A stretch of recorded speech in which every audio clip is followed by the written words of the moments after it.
Hi guys, Mrs. Hall here, and I'm here to introduce to you a new project called Book Creator. This is for Unit 2 Federalism, and the topic is Supreme Court cases that expand and contracted federal power. So here's your focus, your standards, and your learning targets that you will see with this assignment. What is federalism and how has the division of power between the state and national governments changed over time? We're specifically focusing on how has the division of power between state and national governments changed over time. So, step by step, choose one Supreme Court case from the list on the following slide.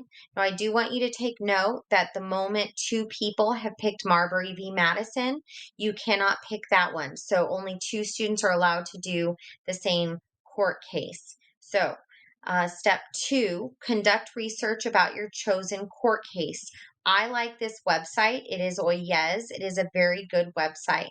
So if you would like to get the majority of your information from Oyez, that is where I would start. For example, the background of the case. What is the case about? Who has taken the case to the Supreme Court and why? Also include how did the court's decision change the balance of power between the state and the national government? And then who gained or lost power? Was it the federal government gaining power or is it the state governments gaining power? Step 4, once you are done with all of your research, create a book using the website for Book Creator. In this presentation, here is the website. So you click on the website. It looks like this. You'll just sign in with Google. If you need a good tutorial on how to use it, this is a YouTube video made by a teenage girl, and she has some helpful information in there. The other thing I want to bring to your attention is I created an example for you. So if you want to take a look, I'm not going to read the whole book to you, but I can at least show you what mine looks like. I recorded every page using my voice, or you can use the text to speech, either one.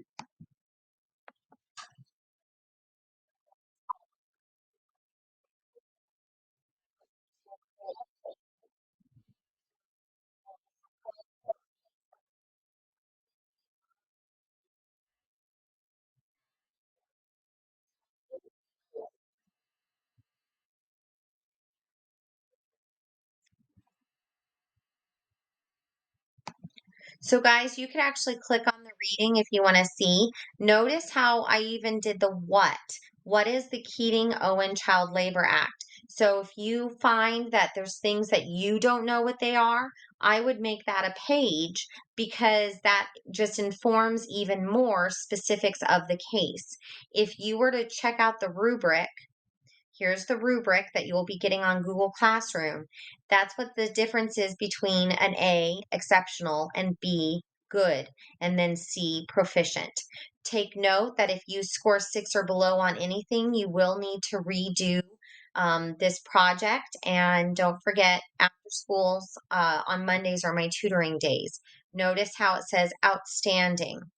Proper citations throughout the presentation, all supportive facts. So to really get that A, I'm looking for an in-depth description.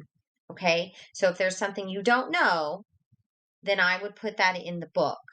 Background of the case, question brought to the Supreme Court.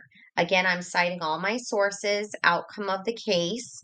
How did the court's decision change the balance of power between the state and national government?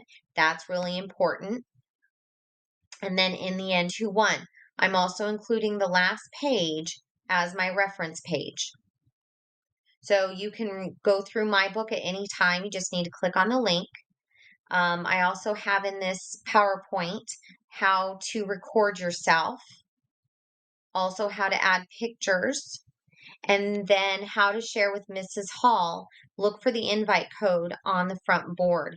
Once you click in the code, then you can put your book in my library. Okay. And let me know if you guys have any questions, and I am here to help. Thanks, guys.